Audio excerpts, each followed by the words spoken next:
Back in the ring, Jing Jun hadn't been dragged out. He managed to break free from the ice, declaring that he didn't care if the protagonist had cold energy like Her Majesty because, in front of him, the protagonist was still trash. Probably, the Empress had forced the protagonist to that level, so he shouldn't be so proud.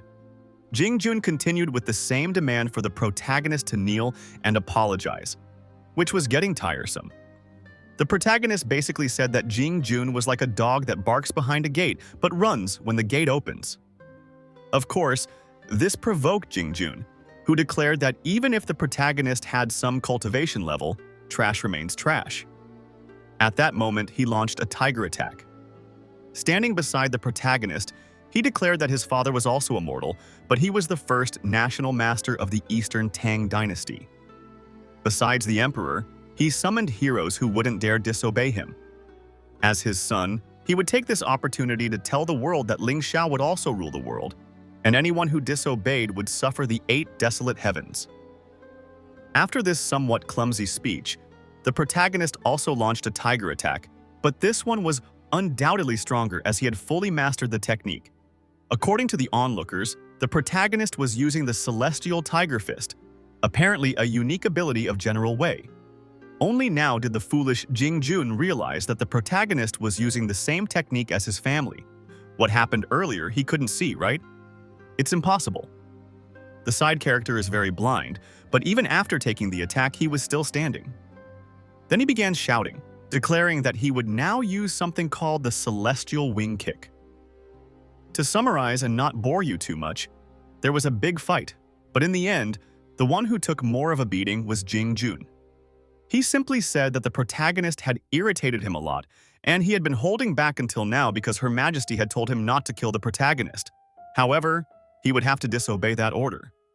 He then revealed that his strength was actually at the 8th level of condensation. Both Xiao and General Wei were quite shocked because Jing Jun was using his vitality to reach that level. Despite this, he was still at a higher level than the protagonist. So if the protagonist didn't kneel once more, I don't know why these people have an obsession with kneeling. He would probably die. But do you really think the protagonist who keeps provoking everyone would give up now? Of course not. So he started using a very crazy power, and a strange circle appeared on his back, revealing his true cultivation level. The onlookers realized that, in fact, the protagonist was at the 9th level of the condensation realm. Seeing this move, even Huang was impressed that the protagonist had an ace up his sleeve. But unlike her, Jing Jun was very angry, declaring that the protagonist's power was nothing more than a spark given by the Empress, and the power the protagonist was proud of was nothing compared to his true power. As I said, the guy just talks too much. The protagonist dodged his attack and delivered a single punch, turning Jing Jun into mince, which scared the rest of the onlookers who were watching the fight. It doesn't even make sense because it was obvious that the protagonist was going to win, right? But we are reading the story. The characters of there know nothing and are just doing their part as side characters. Returning to the fight, the protagonist apparently broke Jing Jun's dantian, which, for those who don't know, is the place where one's cultivation, the realm of qi, resides. If this thing breaks, you become an ordinary person, and usually it can't be recovered. That's why Jing Jun began to say that his family would not forgive the protagonist. The protagonist responded that his true strength was not as true as he claimed, and since he didn't know what true strength was, he would show him personally. As the protagonist started to move towards Jing Jun, Xiao Yun launched an attack at him. At that moment, the Empress noticed that she was using sword intent, which was very dangerous, and the protagonist also, similarly surprised, but that was the minimum to expect from someone accepted as an inner disciple by the sect Leah. Since the protagonist didn't have time to react and dodge the attack, he had to take it head-on. Seeing the opportunity, the only thing Jing Jun could say was for Jian to simply kill the protagonist. However, we already know that when the protagonist gets beaten, he learns more. While he was taking that attack, he began to understand the sword's intent. But in Jiao Yuan's view, the protagonist was almost dying, and she started declaring that today would be the day the protagonist dies. Jia Yuan started summoning several swords and then condensed an even greater energy, creating a uniquely giant sword. Faced with this, the protagonist didn't know what to do. On the other side, Zheng Hun was somewhat impressed that his disciple had learned the skills right at that moment. The sword's intent was 4-star level, and it had enough strength to defeat a martial artist in the Blood Origin realm. So, basically, the protagonist was going to be dragged out, and perhaps when she reached the Blood Origin realm, it would be easy for her to become an official disciple of the sect. I don't know what the difference is. Don't even ask me. Her father began asking Zheng Hun if it was true, and Zheng Hun explained that it would depend on Zhao Yuan's luck. Meanwhile, on the battlefield, Zhao Yuan was sending numerous swords, and as Zheng Hun had explained earlier, the protagonist probably wouldn't survive, which made Huang extremely worried about him. However, the protagonist declared that he had been expecting this move and managed to block it.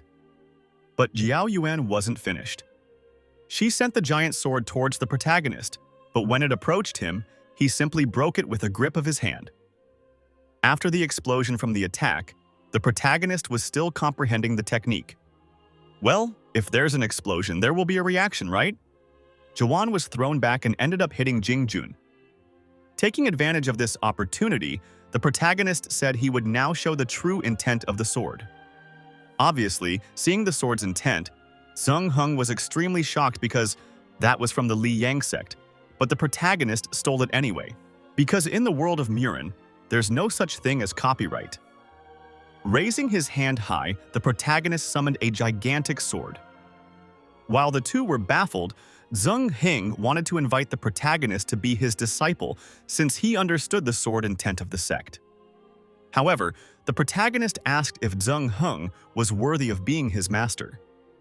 In the next moment, the protagonist launched the sword towards them while they were begging for mercy, and even Cho was asking the protagonist to stop. But the protagonist seemed to have listened to me and you and dragged the guys along. Seeing this, General Wei became extremely furious and said it was time for the protagonist to die. At least Dai-Yun was killed because Zheng Hun said her vitality was abolished. The moment the redhead saw the protagonist near Ling Long, he got angry. He continued, saying that as long as Ling Long became his woman, the elixirs from the Fen family would be supplied to the Ling Long Chamber of Commerce for unlimited sale, and they would only charge 50% of the profit. The next moment, Taiki rushed at the redhead, declaring that he would kill him, but the protagonist was a bit faster and threw a small teacup at the redhead's forehead. The protagonist said some things that were a bit hard to understand, but basically, he used the excuse that the redhead hit his ship, so that was his punishment for not following traffic rules. Moreover, he was crazy enough to provoke his Ling Long. The redhead began trying to flee from the protagonist's ship while the protagonist was literally throwing a fruit salad at him. As the redhead was almost falling off the ship while trying to escape, the protagonist approached him, declaring that he didn't care who he was, but he couldn't stand someone randomly appearing on his property, humiliating one of his companions, and still trying to show off. After all, he didn't allow anyone to be more pretentious than him. Faced with this, the redhead even tried to attack the protagonist, but in the next instant, Yu protected him. Commenting that he had heard that the redhead was one of the top 10 geniuses of the Eastern Tang dynasty, and since he was among the top 10, Yu's hand was itching a bit. So he asked if by any chance he wanted to spar a bit with him. Quickly, the redhead fled, commenting that the protagonist and his crew were probably heading to the tomb of the Medicine King. He hoped the protagonist would be as arrogant there as he was now. Taiki commented that another problem had appeared for the young master. Although the Blazing Flame Army was only among the top 10 geniuses, its strength was in the Morning Dew realm. This is probably another name, perhaps for the Blood realm, like the protagonists, but once again, the translation got messed up. Maybe the Blazing Flame Army is the person's name, but it's translated because it's Chinese, making it hard to get the name right. I apologize for this limitation when translating directly from Chinese. The protagonist turned to Ling Long and started saying that she shouldn't be so kind to people like that in the future. After all, only the protagonist was allowed to intimidate her, and no one else could do that. Anyway, the three of them were very happy that they finally got rid of that nuisance, and they even started praising the protagonist, declaring that he was very majestic. Now, at the tomb of the Medicine King, it had just opened, and people were saying they needed to hurry or they wouldn't get in. The problem was that it had been open for a month, and so far, only 10 people had managed to enter.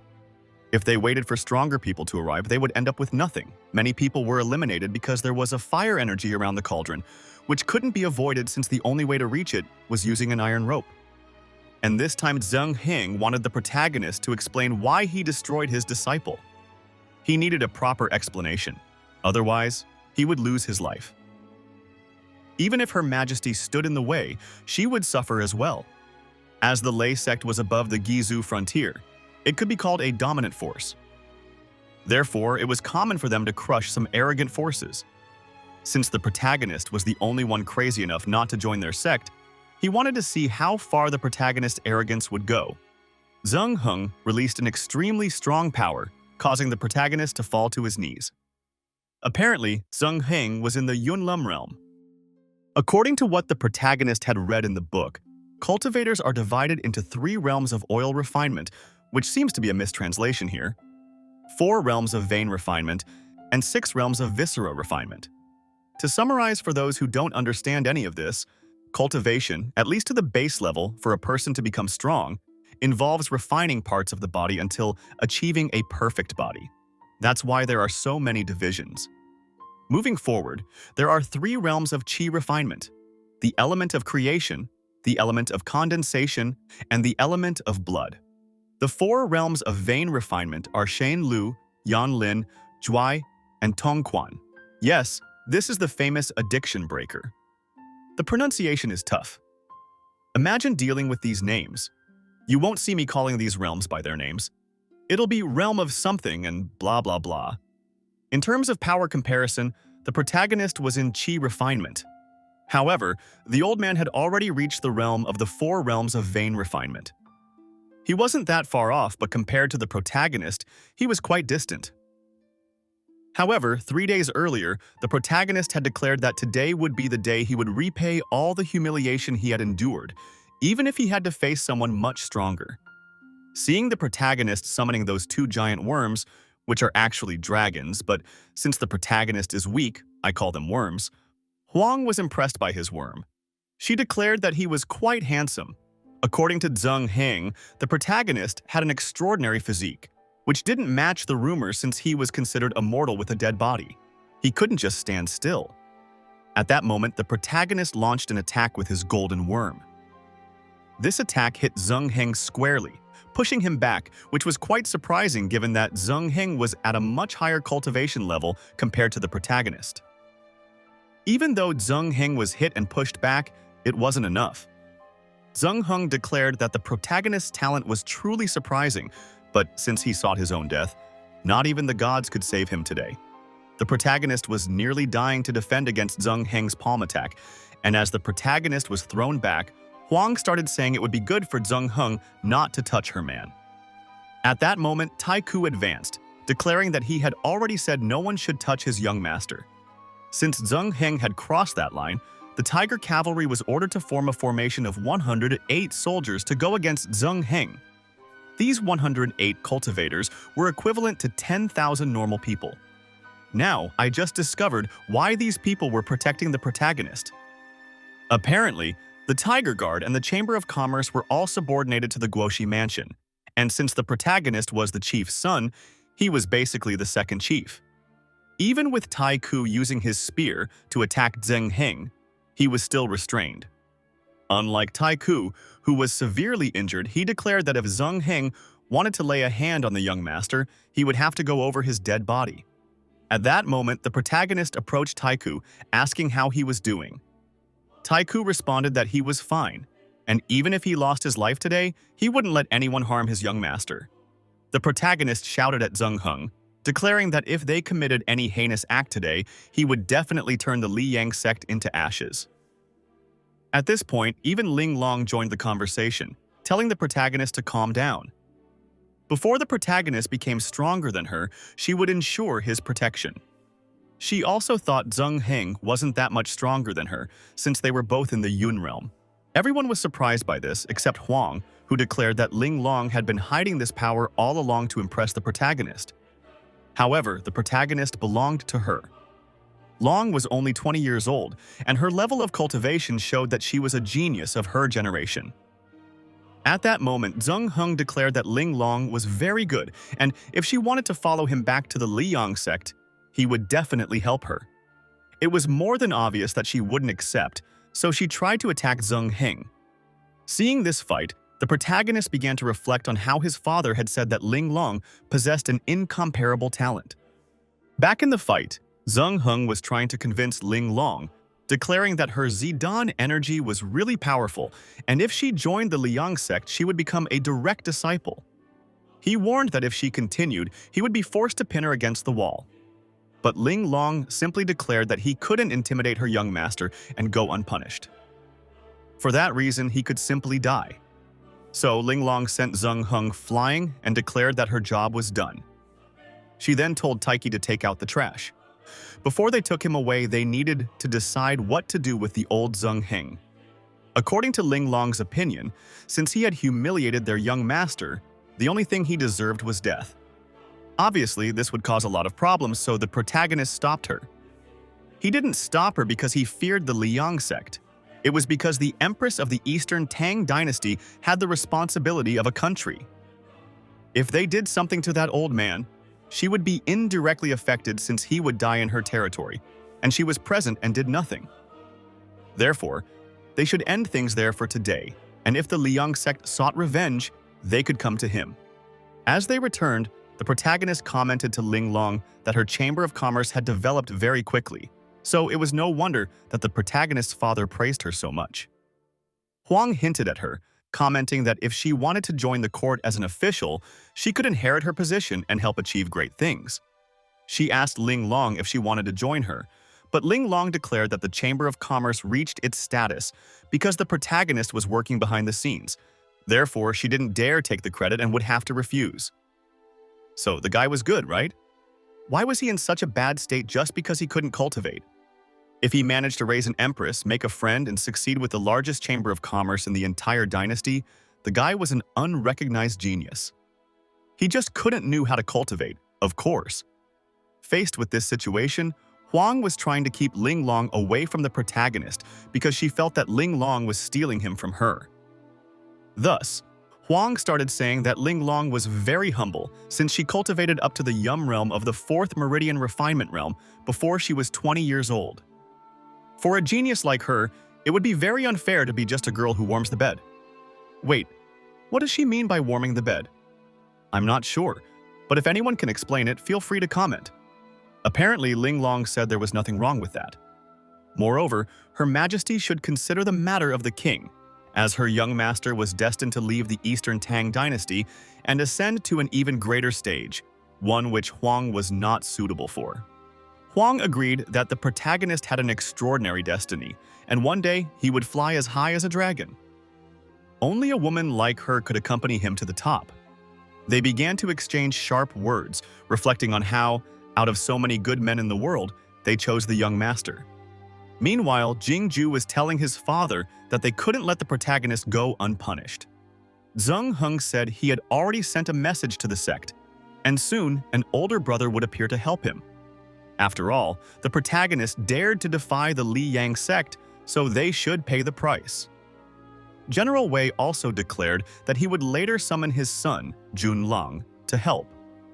But Zheng Heng told him not to do that since Jun Long was the direct disciple of the sect master and was currently in seclusion, training to enter a higher realm. If they alarmed him over this trivial matter, the sect master might get very angry, and they would end up suffering. General Wei didn't know what to do because Jun Lang and Jing Jun were close brothers, and if Jun Lang knew Jing Jun was in that state, it would cause trouble. Zheng Heng told him not to worry and to proceed as he had said. They just needed to direct the Ling Long Chamber of Commerce and find a way to remove those people. Now, in the Imperial Palace, Ling Long was in the protagonist's arms. The protagonist said she had worked hard during this period, and she replied that it wasn't so difficult. Moreover, she was very happy that her young master could now cultivate. With his talent, she believed he would quickly reach the peak of martial arts. The protagonist commented that now that he had enmity with the Liang sect young, his main priority was to improve his cultivation to a level where he could compete with them as quickly as possible and, of course, indirectly protect the people around him. Ling Long declared that if her young master became the enemy of the world, she would still be willing to stand by him. At that moment, even Taiki appeared, declaring that he would do the same. The protagonist got a bit annoyed because Taiki had been eavesdropping on their conversation, which he wasn't supposed to do. Taiki declared that subordinates who couldn't protect their master shouldn't be by his side and should be punished. The protagonist mentioned that it was time for Taiki to be punished, and he would lose a month's salary. However, Taiki, being very loyal, requested a punishment of 6 months' salary instead, and the protagonist agreed. Returning to Ling Long, the protagonist asked if she had executed the plan he had devised. She started explaining that all 136 counties and municipalities had branches, but the employment organizations in various places were still not willing to exclusively provide Lingbao Yongxi, and she didn't know what that was either. Apparently, the local Chamber of Commerce had also secretly obstructed them and even resorted to malicious tactics to stop the Ling Long Chamber of Commerce. In response, the protagonist said that mercenaries generally band together to form alliances and maximize profits by conquering a group of people at high prices and suppressing another group, causing their internal units to collapse first. If you understood, it means the translation was messed up, and I tried to make sense of it. Basically, mercenary groups would attack specific, weaker groups while protecting just one group, making it the only one in the area. With no competition, they could raise the price as high as they wanted since they had no competitors. The protagonist continued saying that for local chambers of commerce, the best thing to do was to compete on prices, since that was the fastest way to establish prestige. The buying price should always be 10% higher than the competitors. For that, they needed to accumulate goods and build a reputation. Ling Long declared that the protagonist was a genius, since he immediately solved a problem that had been bothering her for a long time. The protagonist told her to stop flattering him and questioned where the primordial stones and the heaven and earth elixir he had requested were to buy them beforehand. Additionally, medicinal materials grow in very dangerous places, so it should be somewhat difficult to gather them. But Ling Long declared that the protagonist was underestimating his own business association, and they had already prepared the materials he requested in 5 times the amount he had asked for. Next, the protagonist went to a door. When he opened it, there were countless treasures in front of him. Ling Long declared that he had 500,000 spiritual stones, 1,000-year-old blood ginseng, and many other medicinal plants. The protagonist only needed to take them and make use of them. However, as soon as the protagonist started approaching the treasures, the enlightenment seed began to devour all those spiritual stones, showing that the protagonist still didn't have control over it. But that didn't matter since he could absorb them as much as he wanted with 500,000 stones in stock.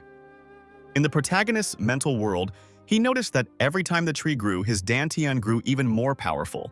Yet it still seemed like he couldn't break through his current realm. However, the protagonist noticed that the tree had some fruits containing each of the techniques he had learned after getting beaten.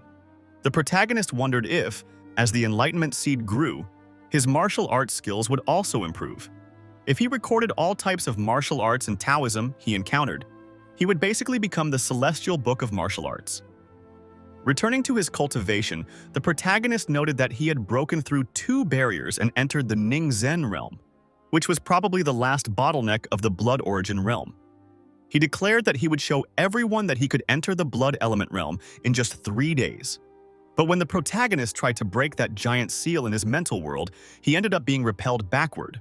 For those who didn't understand, he was essentially trying to force his advancement, which was quite risky because he could simply lose everything he had gained so far. Meanwhile, outside, the protagonist was absorbing all those stones, and Ling Long noticed that the protagonist had advanced 2 consecutive realms. The only thing left for the protagonist now was to improve his physical body and lineage potential.